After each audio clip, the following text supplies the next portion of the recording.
Have you ever packed your entire life into a suitcase, leaving behind your childhood streets, your aging parents, your memories, all for a dream?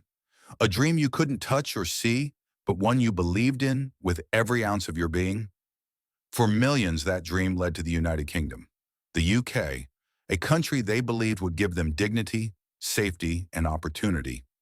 It was never about luxury, it was about survival, about giving your children a life you could only dream of. But here we are, in 2025, and something has changed. The laws are harsher, the tone is colder, the welcome is fading, and now many are asking, is this the final exit for immigrants in the UK? It didn't happen overnight. This wasn't a loud collapse, but a slow, creeping erosion of rights and dignity. First, the income threshold for spousal visas was raised, so high that even dual-income households struggled to meet it. Then, benefits were cut for immigrants, even those who had contributed for years. Next came housing restrictions. Landlords now demand immigration checks before renting. Local councils discourage immigrants from applying for housing support. Suddenly, finding a roof over your head became harder than ever before. Parents began sleeping in cars with their children. Some families moved into overcrowded apartments, sharing single rooms just to keep a UK postcode. It wasn't just a crisis, it was a quiet purge. Then came the media headlines.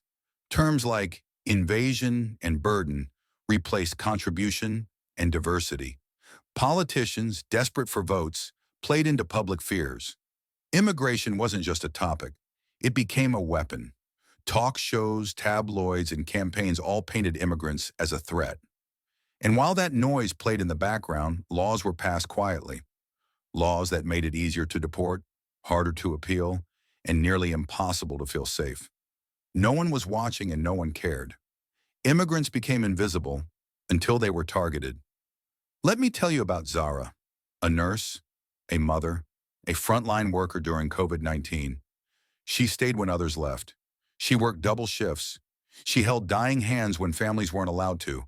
But last month, Zara got a letter. Her visa had been refused. The reason? Her employer submitted a sponsorship form one day late, just one day.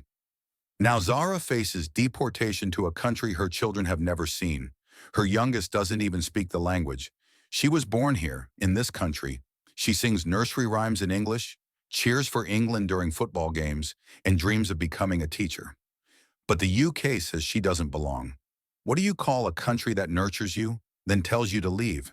And Zara's story isn't unique. There's Ibrahim, a delivery driver from Sudan who saved a woman during the 2022 floods in Sheffield. There's Maria, a care worker from the Philippines who looked after dementia patients while sending money home to her mother.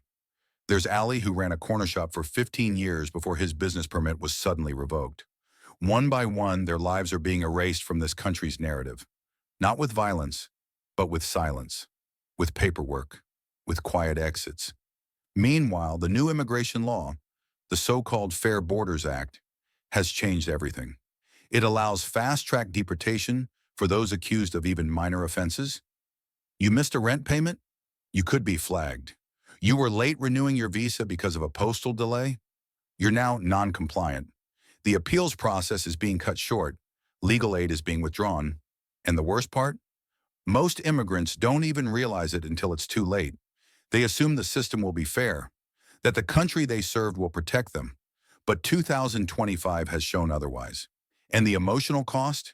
It's devastating. Children are growing up with trauma, parents are living in fear, people avoid hospitals even when they're sick because they're scared their information will be shared with immigration. Communities are fragmenting. Anxiety and depression rates are soaring among immigrants, and no one is talking about it. There are no special reports, no parliamentary debates, only silence. And yet, behind closed doors, thousands of people cry themselves to sleep, wondering if tomorrow will be the day they're taken. Then there's the economic cost. Immigrants contribute billions to the UK economy. They run the NHS. They build the houses. They cook the food. They drive the buses. They teach in schools. They clean the streets. Without immigrants, the country would halt. And yet, policies continue to penalize them. Extra NHS fees, visa renewal charges that cost thousands, No access to public funds, even after years of tax contributions. It's exploitation disguised as policy.